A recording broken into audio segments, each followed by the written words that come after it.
L'orgueil, un poison mortel. Une brève définition de l'orgueil. Nous savons que l'orgueil, c'est un sentiment exagéré de sa propre valeur. En gros, c'est une estime de soi excessive et qui fait en sorte qu'on se met en valeur devant les autres. C'est un sentiment de dignité qui est très excessif. C'est une fierté, un amour propre. Voilà. Donc, l'orgueil, lorsqu'on est, on a ce sentiment, on est animé par ce sentiment, on est sûr que par la suite, c'est la chute. Donc, on va un petit peu brosser ce portrait-là au travers de certains versets bibliques et voir un petit peu comment le Seigneur nous demande de pouvoir nous en éloigner, nous en écarter. Alors, pourquoi? Parce que derrière l'orgueil, généralement, se cachent des faiblesses, des non-dits, des situations qu'on n'évoque pas forcément qui concernent nos caractères, notre personnalité, tout ce que vous voulez, dans ce sens qui a trait à notre intimité. Et pour masquer ces faiblesses, généralement, l'orgueil vient par-dessus en mettant son amour-propre de manière excessive pour être au-devant des autres, pour masquer justement toutes ces faiblesses. Voilà. Donc les références que nous avons, c'est Proverbe 16, verset 18, pour commencer.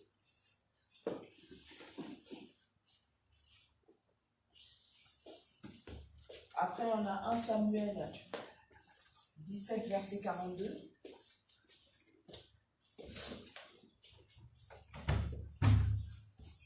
Ensuite, on a Proverbe 29, verset 23.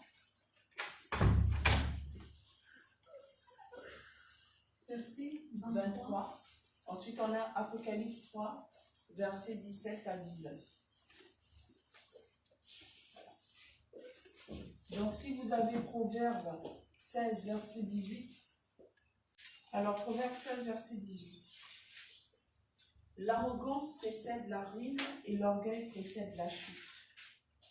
L'arrogance, c'est le mépris, c'est la suffisance, c'est le dédain.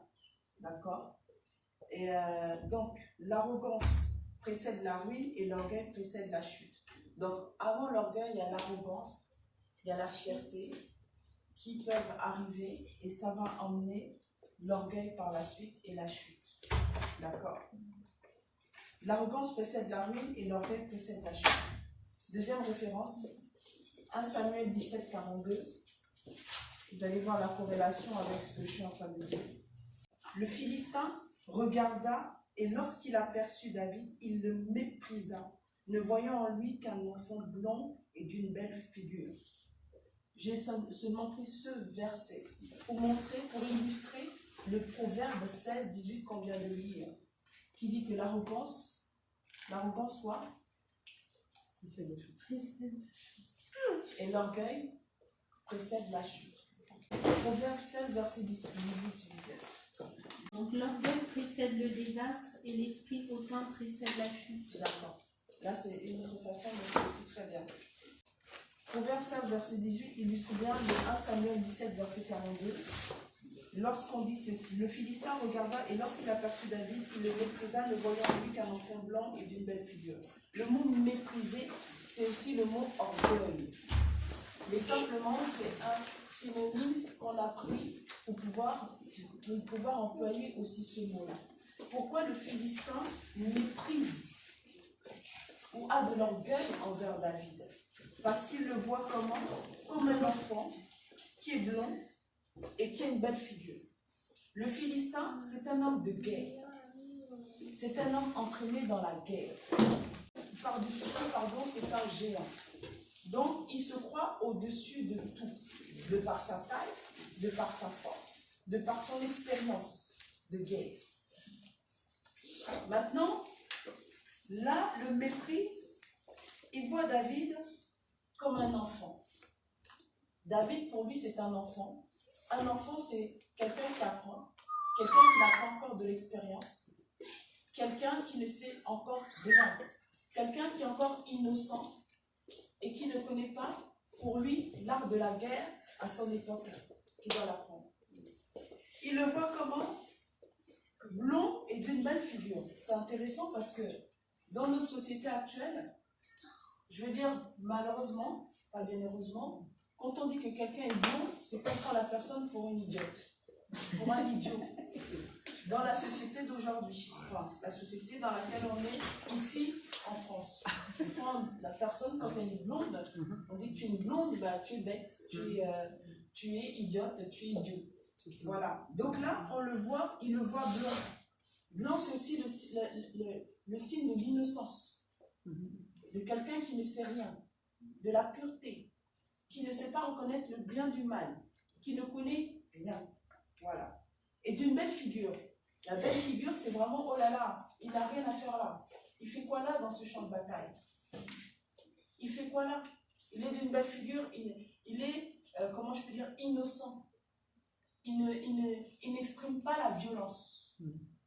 Il n'a rien à voir avec la dureté, la violence, toutes ces choses. Donc là, on a vraiment deux contrastes forts de l'expérience de la force. Et on a dit quoi tout à l'heure? L'expérience, la force du bon. Donc là, on a deux contrastes forts entre celui qui se croit au-dessus, parce qu'il est fort et il a l'expérience de l'art de la guerre, et celui qui est vu physiquement parlant en tant qu'enfant, parce qu'on n'est pas comme, mais c'est un enfant, blond et d'une belle figure. Deux contrastes forts, deux oppositions fortes qui vont s'affronter sur un terrain de guerre. Et c'est là où justement la puissance de Dieu se révèle, se manifeste. Parce qu'on sait que c'est quand on est faible que justement Dieu nous donne sa force, qui nous rend forts. Donc là, on voit déjà le premier contraste de ce que l'orgueil peut engendrer dans la vie de quelqu'un. L'orgueil dans la vie de quelqu'un fait en sorte que la personne est au-dessus de tout. Elle se sent forte, comme Goliath, et elle pense que de par son expérience, par l'art qu'elle a, qu'elle contrôle, qu'elle connaît, qu'elle maîtrise, elle peut se permettre d'être au-dessus des autres. Je dis elle peut parce que les gens disent qu'ils peuvent, mais ils ne disent pas qu'ils le font. Mais généralement, ils le font parce que pour eux, c'est comme si c'était normal, c'était naturel d'être au-dessus des autres parce qu'on se sent en hauteur, on se sent très fort. Et en plus de ça, on maîtrise notre art.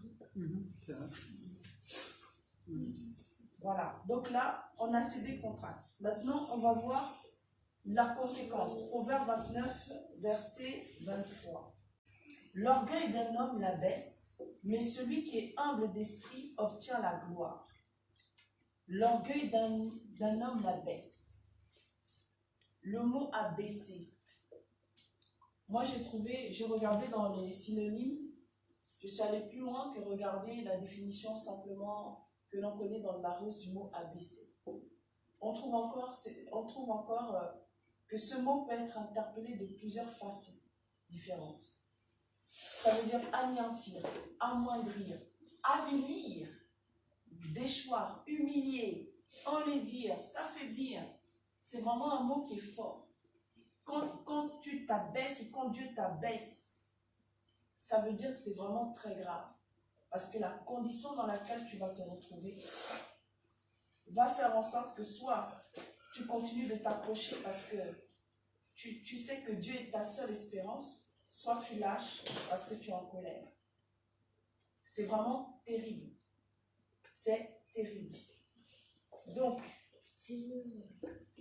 l'orgueil d'un homme l'abaisse, mais celui qui est humble d'esprit obtient la gloire. Là, on rentre dans l'humilité. Le contraire d'orgueil, de l'orgueil, c'est l'humilité. Et quand on revient sur le champ de bataille avec le contraste de David et Goliath, qu'est-ce qu'on voit? Goliath qui représente cette hauteur, cette force et cette expérience est en opposition avec David qui représente la faiblesse, qui représente quoi? L'innocence. La naïveté. Voilà la naïveté. Tu fais quoi là? Tu es vraiment naïf, je vais te tuer aujourd'hui. Tu ne peux pas gagner parce que tu ne sais pas c'est quoi l'art de la guerre. Tu ne sais pas c'est quoi la guerre. Donc là, c'est très fort. Et là, dans ce contraste, on va déjà dire que David représente l'humilité. Voilà à quoi doit ressembler un serviteur, une servante, un homme, une femme de Dieu, les enfants de Dieu. L'humilité. Pour que dans le champ de bataille, c'est dans la faiblesse dans laquelle on croit que tu es, que justement, tu puisses ta force en Dieu. Tu puisses ta puissance en Dieu. C'est pas quand toi tu connais, ou quand tu penses savoir, mais c'est ce que Dieu t'enseigne et ce que Dieu t'apprend. On va continuer on va revenir sur David et Goliath. S'il vous plaît. 1 Samuel 17, 42. Je vais commencer avec le verset même 41 et jusqu'au verset 45. Alors, le Philistin s'approcha peu à peu de David et l'homme qui portait son bouclier marchait devant lui. Le Philistin regarda et lorsqu'il aperçut David, il le méprisa, ne voyant en lui qu'un enfant blanc et d'une belle figure. Le Philistin dit à David, suis-je un chien pour que tu viennes à moi avec des bâtons? Et après l'avoir maudit par ses dieux, il ajouta, viens vers moi et je donnerai ta chair aux oiseaux du ciel et aux bêtes des champs. David dit au Philistin, tu marches contre moi avec l'épée, la lance et le javelot, et moi, je marche contre toi au nom de l'Éternel des armées, du Dieu de l'armée d'Israël que tu as insulté. C'est vraiment très intéressant. Qu'est-ce que vous en pensez?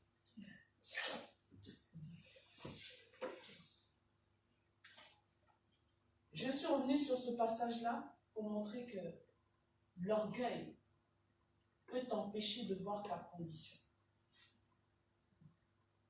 L'orgueil nous empêche de réaliser la condition dans laquelle on est lorsqu'on a l'impression qu'on est fort, qu'on a de l'expérience et qu'on connaît. Ça fait en sorte que sur un champ de bataille, parce que tu es aveuglé par l'orgueil, tu ne réalises pas qui est devant toi, qui va te combattre, c'est toi qui vas tomber. C'est toi qui vas chuter. C'est toi qui vas te faire mal. Mais l'humilité va te permettre de toujours voir ce qui est autour de toi, de constater la situation pour savoir comment te positionner. Et c'est dans cette position-là que Dieu va justement te remplir de sa force parce qu'il sait que toi, tu ne peux rien faire sans lui.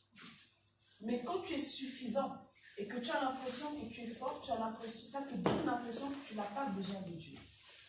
Ça te donne l'impression que tu peux faire les choses toi-même par ta force parce que toi-même tu es puissant. Tu ne peux pas être puissant sans l'Esprit de Dieu, c'est impossible parce que tu n'es que chair, tu n'es que poussière. La puissance dans laquelle tu baignes par le Saint-Esprit, c'est Dieu lui-même et c'est sa force, c'est pas ta force. Donc tu ne peux pas penser que lorsque tu vas faire quelque chose au nom de Dieu, avec la force que toi tu vas mettre là-dedans, pour que les choses se passent et qu'on voit que Dieu est avec toi parce que tu es un homme fort et que tu as la puissance de Dieu, que c'est toi qui l'as réalisé, que c'est toi qui l'as fait, c'est pas vrai. Si tu as l'humilité comme David, même si les gens remarquent que tu es faible, même si les gens voient que tu portes une peau de bête, une peau d'animal, même si les gens disent que tu es comme ça, que tu es boiteux, que tu as une écharpe, que tu as ci, que tu as ça, à partir du moment où ta foi, tu t'appuies sur Dieu, là, le miracle se produit. Là, justement, par cette faiblesse dans laquelle tu es, Dieu va démontrer sa puissance à l'ennemi, il va démontrer sa puissance à l'orgueil qui vient te combattre, il va démontrer sa gloire. Mon exhortation, c'est vraiment l'orgueil qui peut affecter nos cœurs en tant qu'enfants de Dieu. Parce que lorsqu'on se retrouve sur le champ de bataille, on a l'impression que comme on a l'Esprit de Dieu, on est tout puissant. Et comme on est tout puissant, ça veut dire qu'on rajoute notre force pour montrer aux autres que c'est nous qui avons fait. Même si on ne le dit pas ouvertement, mais la reconnaissance que les gens viennent nous donner donne l'impression que c'est nous qui avons fait. Au lieu de dire non, donne gloire à Dieu. Ou de pleurer même comme les disciples pleuraient. Quand les gens venaient pour essayer de les idolâtrer, ils disaient non, rendez gloire à Dieu, ce n'est pas nous qui avons fait. Mais nous, on est là, on dit, ah, grâce à Dieu, et on se permet quand même de voler la gloire de Dieu. Tu voles la gloire de Dieu, je te dis. Tu voles la gloire de Dieu toutes les fois où tu prends la puissance de Dieu à tes fins personnelles pour démontrer au peuple de Dieu, que le Seigneur est avec toi, que je peux tout, que je peux faire ci, que je peux faire ça. Même si tu ne dis pas le mot je peux, mais ton arrogance, ta fierté, ton orgueil peut te faire chuter. Dieu ne te voit plus comme David qui est humble, comme David qui est soumis, comme David qui est innocent. Dieu te voit comme Goliath. Ton statut change, tu deviens comme Goliath, parce que tu as l'impression que tu es fort. Et quand tu deviens comme Goliath, Dieu n'est pas avec toi. Dieu n'était pas avec Goliath puisqu'il invoque ses dieux. Il le maudit David par ses dieux. Il maudit David par ses dieux. Laisse-moi te dire ce matin que Dieu n'a pas besoin qu'on s'agite dans tous les sens pour prouver qu'il est Dieu dans ta vie. Ton témoignage découle de ton environnement, de tout ce qui est autour de toi. Les gens qui sont autour de toi vont témoigner que tu es un homme, une femme de Dieu. Les gens qui sont autour de toi vont témoigner que tu es un enfant de Dieu, sans avoir besoin d'artifice, sans avoir besoin de sauter dans tous les sens, de crier dans tous les sens, de s'exciter dans tous les sens, sans avoir besoin de rentrer en transe pour montrer que Dieu est avec toi. Faisons attention, enfants de Dieu. On n'a pas besoin d'artifice. Oui, il faut beaucoup d'instruments, beaucoup de ci, beaucoup de ça, beaucoup de je ne sais pas quoi, pour montrer que Dieu est avec nous. Jésus n'avait pas besoin de ça. Partout où il passait, les gens venaient. Pourquoi? Parce qu'il y avait le témoignage. Les gens parlaient. Même quand il disait ne dis rien, la personne racontait son témoignage. Et les gens s'attroupaient, les foules s'attroupaient autour de lui. Il n'avait pas besoin de faire des tapages avec des instruments de musique ou dire je suis là, venez, Jésus est arrivé. Et le Saint-Esprit qui accompagnait cette œuvre de puissance était le meilleur évangéliste. Parce que c'est lui qui était là pour convaincre les cœurs du péché, de la justice et du jugement de Dieu. Il accomplissait cette œuvre magnifique. Il accomplissait cette œuvre magnifique dans les cœurs des gens pour les emmener à la repentance, pour les ramener vers le Christ, sans avoir besoin de faire tout un tas. Aujourd'hui, revenons à l'essentiel. Si Dieu a envie de te remplir d'une puissance qui va te permettre de t'animer d'une façon, de prêcher d'une certaine façon, gloire à Dieu. Il sait qui en a besoin.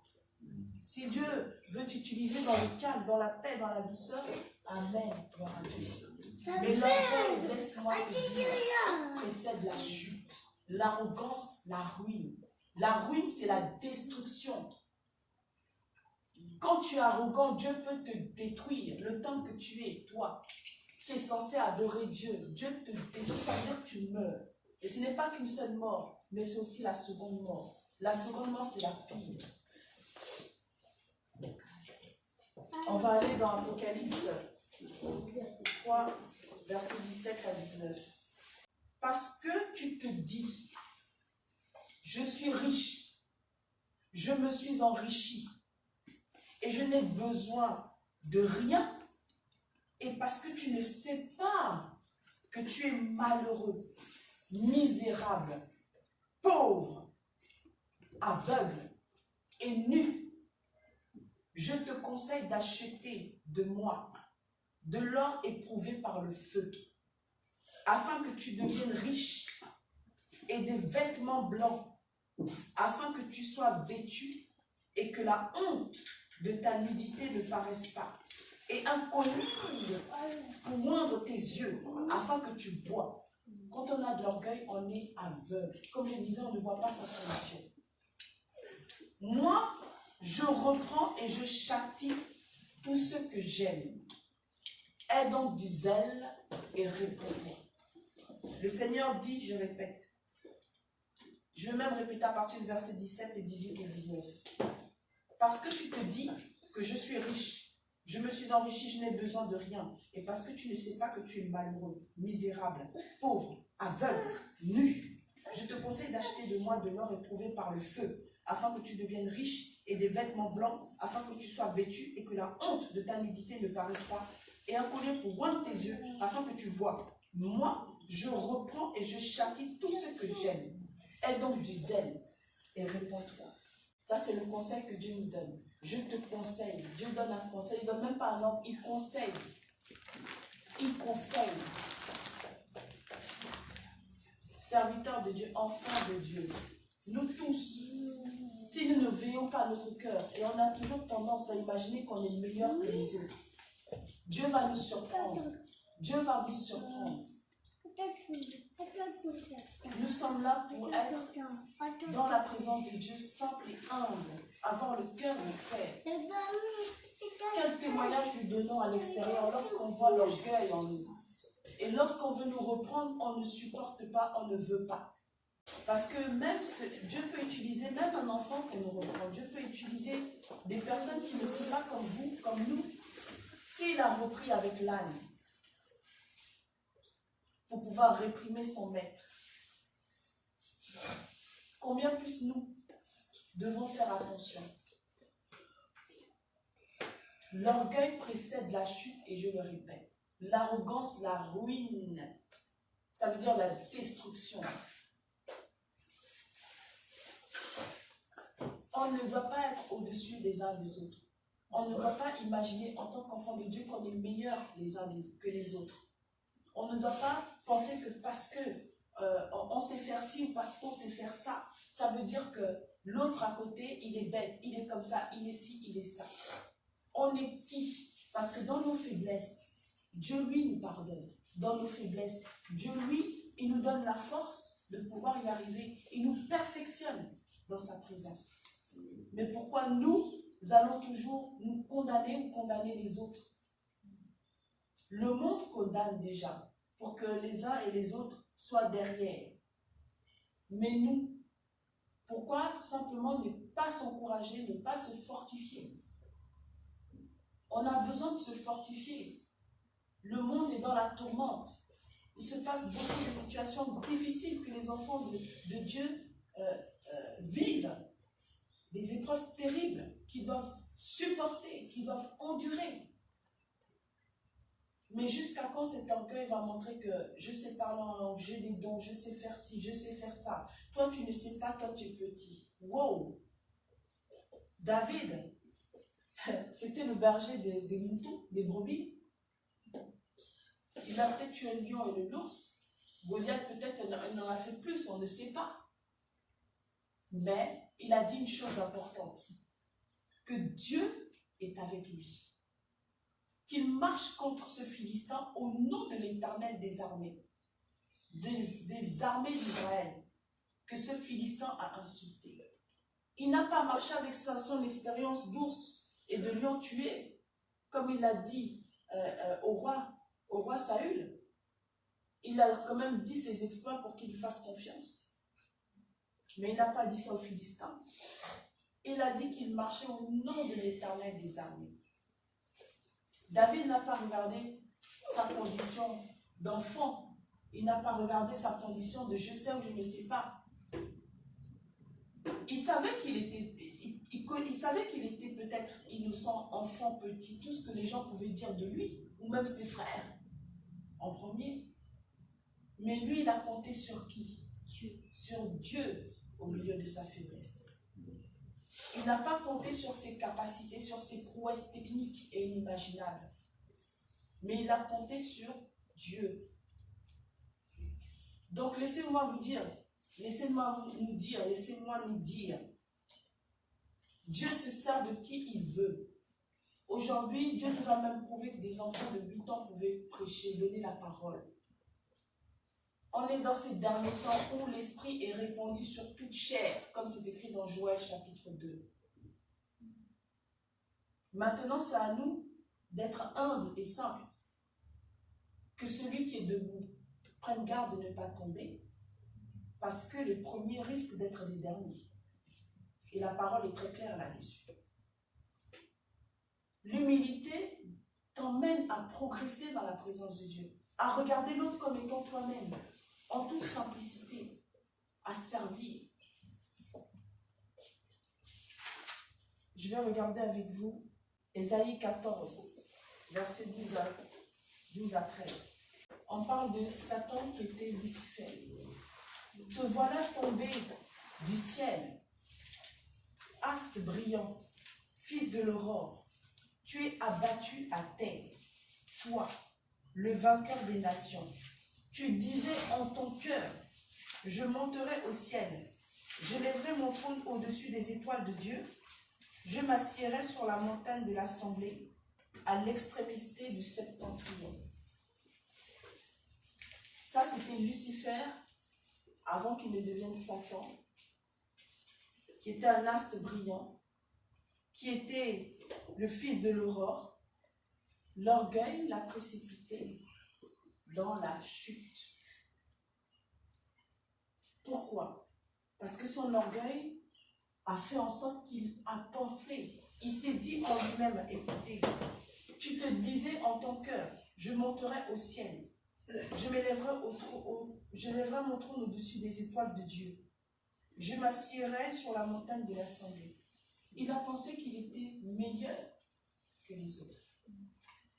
Si lui, Lucifer, qui est devenu Satan aujourd'hui, qui baignait dans la gloire de Dieu, dans la puissance de Dieu, qui était aux côtés de Dieu, qui était l'un des anges les plus puissants,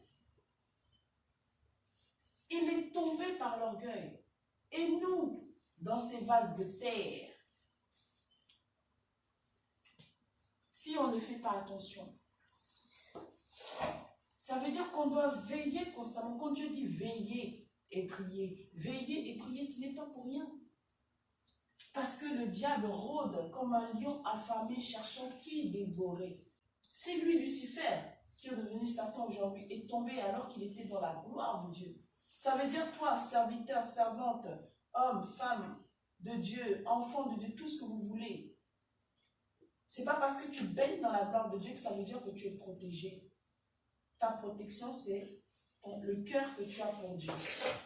L'humilité que tu as dans la présence de ton Père. L'humilité que tu mets en pratique, que tu reflètes dans ta vie de tous les jours. Parce que l'orgueil, quelle que soit la gloire dans laquelle tu es, peut te surprendre à tout moment et te faire chuter et te mettre en ruine, en tas d'immondices. Cette affaire est très sérieuse. Parce qu'aujourd'hui, Satan va tout faire pour nous séduire. Et l'ennemi, et notre ennemi, ce n'est pas lui qui a déjà été vaincu, c'est nous-mêmes. Si nous ne faisons pas attention. Satan aussi, il a séduit Jésus dans le désert. Fais ci, fais cela. Ah, si tu tombes de cette falaise, Dieu a dit qu'il va ordonner à ses anges de te porter sur leurs mains de peur que ton pied lui entre contre une pierre. Et Jésus qui va dire qu'il ne faut pas tenter Dieu. Tu ne tenteras point ton Dieu. Qu'est-ce que Satan n'a pas fait pour essayer de lui dire si tu es fils de Dieu, fais ci, fais ça. Mais c'est la même chose qu'il va toujours faire aujourd'hui. Si tu es fils de Dieu, fais ça. Ton orgueil va te pousser à faire quoi? Je veux le faire pour démontrer que Dieu est avec moi? Ou je vais ne pas tenter Dieu et rester dans la simplicité, l'humilité, comme elle a très bien dit notre sœur Patricia aujourd'hui. Ne méprisez pas les faibles commencements de Dieu. Ne méprisons pas les autres enfants ou les serviteurs de Dieu. Ne méprisons pas celui qui vient d'arriver. Ne méprisons rien.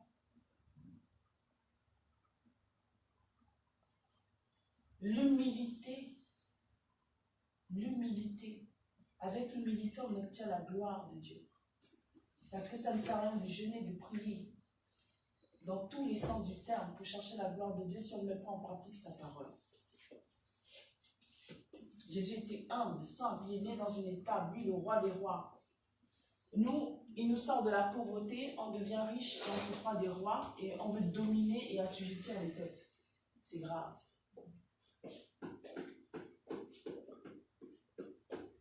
Voilà le message que je voulais apporter ce matin. Une dernière chose.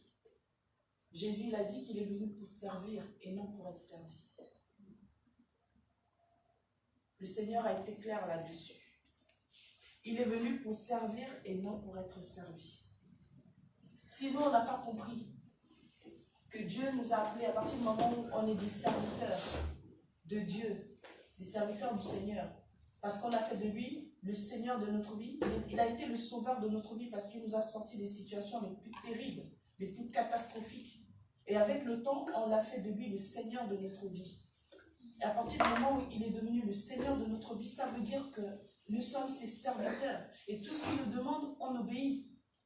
Et si on est ses serviteurs, on n'est pas là pour dire à Dieu, fais-moi ci, donne-moi ça. On ne fait qu'exécuter ce que le maître demande.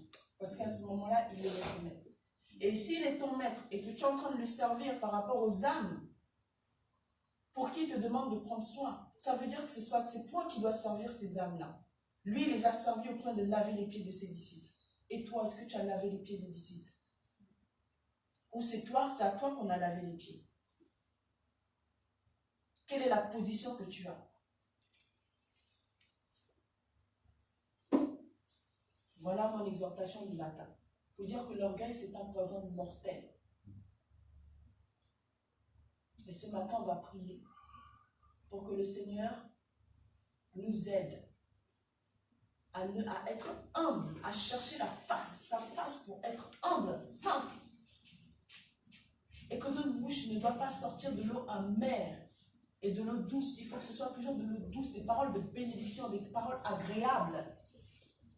On ne va pas prêcher, on ne va pas dire quelque chose d'extraordinaire dans la présence de Dieu. Et après, quand tu sors, tu enlèves ton costume de serviteur, hop, tu parles comme un mondain. Non, c'est sale, c'est avilissant. Parce que les personnes qui sont autour de toi, tu ne sais pas ce qu'ils regardent, tu ne sais pas ce qu'ils voient, tu ne sais pas comment ils vont témoigner de Dieu dans ta vie, au travers des autres âmes, peut-être que Dieu a préparé et prédisposé pour ton œuvre. Faisons attention, notre bouche doit bénir. Arrêtons avec des paroles négatives, arrêtons avec des murmures, arrêtons avec toutes les choses impures. Parce que quand on élève la voix devant Dieu, il a fait grâce pour les dons, mais ça ne veut pas dire parce qu'il a fait grâce pour les dons qu'il t'agrée. La preuve en est, quand certains vont arriver en disant, Seigneur, n'avons-nous pas chassé les démons, n'avons-nous pas guéri les malades, n'avons-nous pas fait ci, n'avons-nous pas fait ça, Dieu va dire quoi? Il va les mettre à côté en disant, ouvrier d'iniquité. Ouvrier d'iniquité. Donc ce n'est pas parce qu'on a des dons, ce n'est pas parce que Dieu nous utilise que ça veut dire qu'il nous agrée. Faisons attention.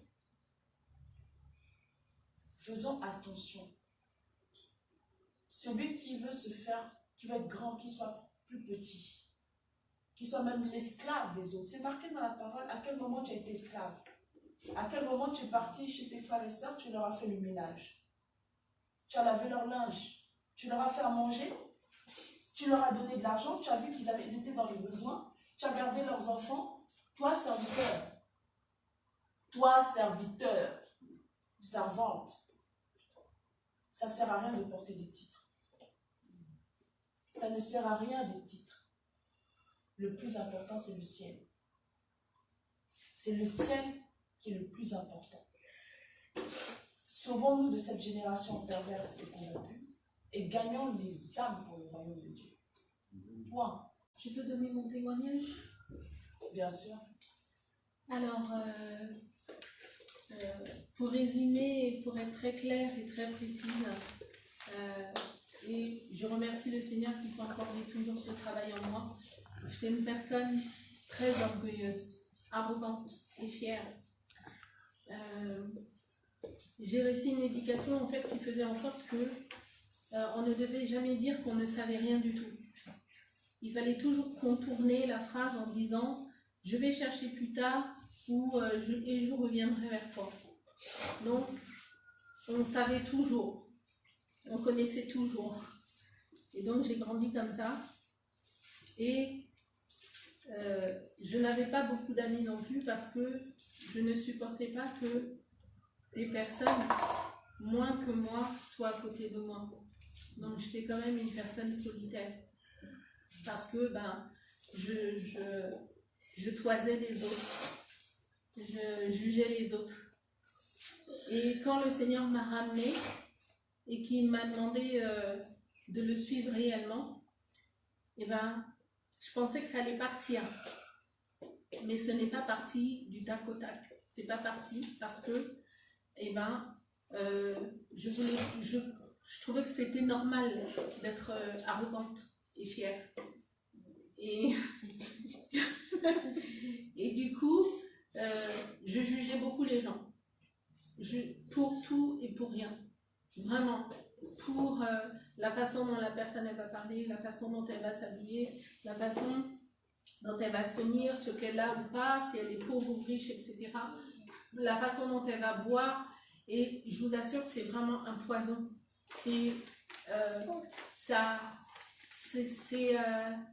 En parlant de moi, ça avait pris tout mon être. Esprit, âme et corps. Tout mon être. Toutes mes pensées, j'étais arrogante. Tout mon cœur, même ce que je ressentais pour les gens, c'était, je faisais parce que il fallait faire et j'avais pas le choix. Ou tout simplement parce que je voulais que, parce que j'avais fait ça, et je voulais qu'on me voie. Tout ça, c'est l'arrogance. Et tout ça, c'est la fierté. Et quand j'avais beau prier pour ça, mais c'était toujours dans mon cœur en fait. Et c'est vraiment un poison. Je vous assure que c'est un poison, l'orgueil et l'arrogance. Et ensuite, le Seigneur a permis en fait que je puisse le servir avec les dons, etc. Faire plein de choses pour Dieu, mais il y avait toujours cet orgueil et toujours cette arrogance. Et ça s'exprimait comment? Quand je faisais quelque chose, j'étais fière. Quand je disais quelque chose, j'étais fière parce que j'avais dit et j'avais fait, sans tenir compte en fait que c'est la grâce de Dieu en fait qui pouvait m'aider. Et c'était très difficile. Et je pensais toujours que c'était normal. Normal d'être orgueilleux, normal d'être fier parce que en fait c'était inscrit carrément dans mon caractère. Et je parais tranquille et calme, mais tout cet orgueil et toute cette arrogance, en fait, était tellement enfouie que même moi, comme disait la servante, j'avais pas conscience en fait que j'étais orgueilleuse et arrogante. Il a fallu en fait des situations, le Seigneur a créé des circonstances et des situations qui étaient difficiles. Je dis pas qu'aujourd'hui, c'est comment dire. Il a créé des situations qui font en sorte en fait qui ont commencé en fait à m'humilier et à m'apercevoir en fait que j'étais orgueilleuse et arrogante. Et au début c'est difficile. Quand le Seigneur en fait il creuse au fond, il te montre l'état de ton cœur, il dit que finalement t'es comme ça, t'es comme ci. Et moi quand il m'a dit t'es orgueilleuse, t'es arrogante, j'ai dit non Seigneur, je suis pas orgueilleuse et arrogante. Et par des circonstances et par des preuves, le Seigneur en fait m'a montré que j'étais orgueilleuse.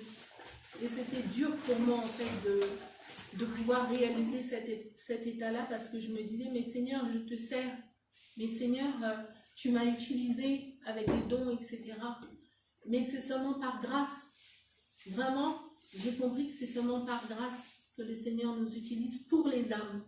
C'est même pas pour nous-mêmes. C'est parce que Dieu aime tellement les âmes que il va prendre la personne en fait et il va l'utiliser avec son onction pour les âmes.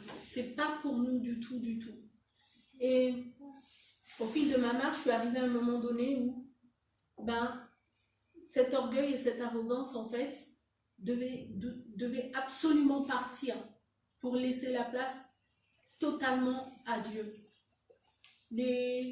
On peut se dire, ah non, je sers Dieu, je ne suis pas arrogante, je ne suis pas fière.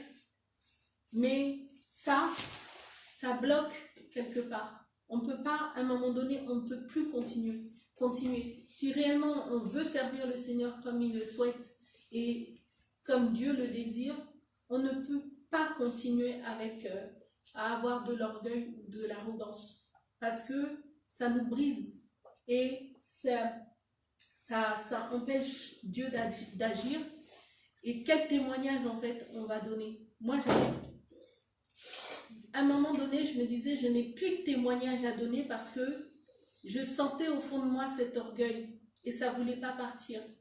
Et je résistais, ça ne voulait pas partir. Et je ne savais même plus comment faire.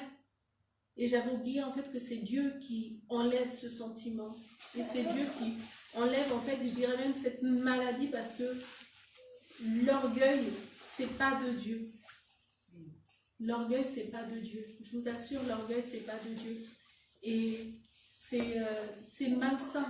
Je me sentais, mais vraiment mal.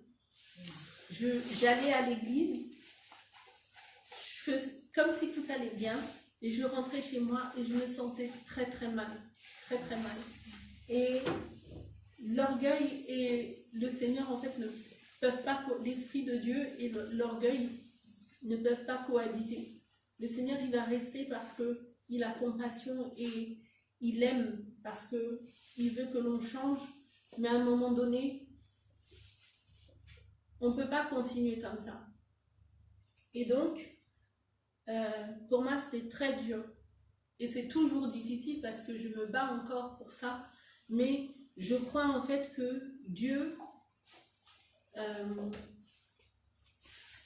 la parole de Dieu, elle est vraie. Quand le Seigneur dit que celui qui va vers le Seigneur pense que Dieu est le rémunérateur de ce qu'il demande, eh bien c'est vrai. Moi, quand je vais vers Dieu, je dis Seigneur, je viens par la foi. Parce que je sais qu'un jour tu vas me changer et tu vas changer mon cœur.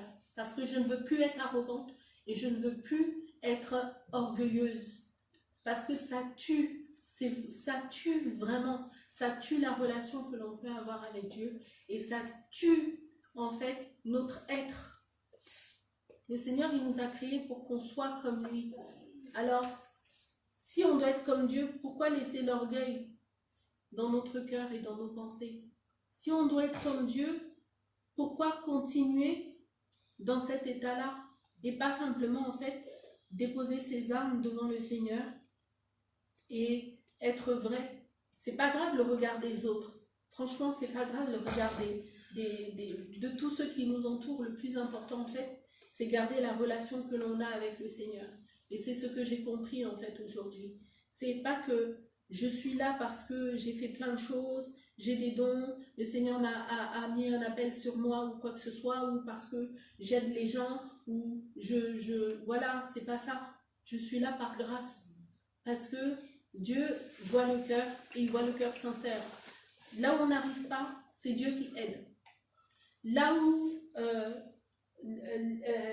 cet orgueil et cette arrogance résistaient, eh ben, il suffit de s'humilier devant Dieu. Moi, c'est ce que j'ai fait. Je me suis humiliée devant Dieu. C'était pas facile parce que à un moment donné, ça m'a éloignée de la relation que j'avais avec Dieu. Dieu était toujours là, était toujours présent, mais je sentais en fait qu'il y avait un décalage. Il y avait quelque chose de différent dans ma relation avec Dieu. Dieu était présent parce qu'il m'aime, mais ce n'était plus pareil. À un moment où je pouvais soupirer et puis le Seigneur, il savait automatiquement ce que je voulais, ce que je savais, et je comprenais automatiquement ce qu'il me disait, et bien, cette relation-là, elle a été gâchée. Pourquoi? Par orgueil, par arrogance. Et, comme la servante l'a dit, on ne se rend pas compte de son état, parce qu'on croit que c'est normal. Et je suis arrivée dans un état où c'était normal. C'était normal. Voilà, je suis comme ça, ben je suis comme ça. Ça pourrissait mes pensées, ça pourrissait mon cœur. Et ça pourrissait même mes réactions et mes attitudes avec les autres. Je pouvais même me retrouver toute seule parce que, ben voilà, non, pour moi, j'ai raison. Et je restais seule. Et heureusement que mes frères et sœurs étaient là. Parce que c'est l'amour que Dieu a mis dans leur cœur qui a permis en fait que je sois encore ici aujourd'hui. Vraiment, l'orgueil, c'est un poison. Et c'est pas... je suis arrivée à un moment où, effectivement, j'étais perdue. Je comprenais plus rien. Dieu était là, mais il n'agissait plus. Il agissait seulement par grâce pour les âmes. Et ma propre relation avec Dieu, elle en a tari. Et c'est en étant vraiment humble, en laissant son cœur ouvrir, en parlant réellement de ce que l'on ressent, de ce que l'on vit avec Dieu et avec les frères et sœurs, parce que faut pas se dire que je parle juste à Dieu et puis ça me suffit. Dieu a mis autour de nous des personnes qui peuvent nous aider à pouvoir prier, à nous soutenir, à intercéder, et ça c'est important. Et c'est grâce à tout ça en fait que le Seigneur en fait agit encore dans ma vie pour pouvoir ôter cet orgueil et cette arrogance. Et comme la servante Marthe l'a dit, c'est l'amour de Dieu qui sauve. Franchement, c'est l'amour de Dieu, parce que être orgueilleux et arrogant, quand on accepte, on a tellement honte. On a tellement honte d'être comme ça. Parce que ce n'est pas le témoignage que l'on veut donner aux autres. On veut que les autres nous voient bien. Et on a honte. Et l'ennemi utilise cette honte pour que justement on ne fasse pas un pas pour être guéri. On a besoin d'être guéri de l'orgueil. On a besoin d'être guéri de l'arrogance. On a besoin d'être guéri de ça. Pour ne pas se retrouver dans la même situation que Lucifer qui est tombé et devenir finalement un instrument du diable. Parce que Dieu n'est pas d'accord avec nous. On peut servir Dieu, mais Dieu ne sera pas d'accord avec nous. Et on risque, avec nous, et on risque d'être ses serviteurs d'iniquité. Et moi, c'est pas ce que je veux. Donc je rends grâce à Dieu. Faut être assez humble. Franchement, il faut avoir de la simplicité pour reconnaître qu'on est dans cet état-là. Et c'est Dieu qui va nous aider. C'est lui qui répand son amour, et c'est seulement l'amour de Dieu qui peut nous sauver quand on est dans cet état-là. Donc voilà le témoignage que je voulais dire. Amen. Alors, le témoignage que notre sœur a donné, c'est aussi un témoignage qui ressemble à chacun d'entre nous, même si ce n'est pas vécu de la même façon. Mais quand Dieu nous tire du monde, le monde est orgueilleux. Et quand Dieu nous extirpe du monde, lorsqu'il nous tire du monde, il y a tout ce travail à faire, y compris cette fierté, cette arrogance, cet orgueil qui doit être ôté de nous. Soit on accepte, soit ça devient difficile. Mais la parole de Dieu qu'on a lue tout à l'heure dans Apocalypse 3, verset 19 a été claire. Dieu châtie tous ceux qui l'aiment. Il les corrige parce qu'il veut les sauver, parce qu'il les aime. Mais c'est à chacun, quand Dieu prend une situation pour te montrer l'état de ton cœur, de te dire, ah effectivement, je suis dans cette situation, je suis dans cet état, et je veux vraiment changer.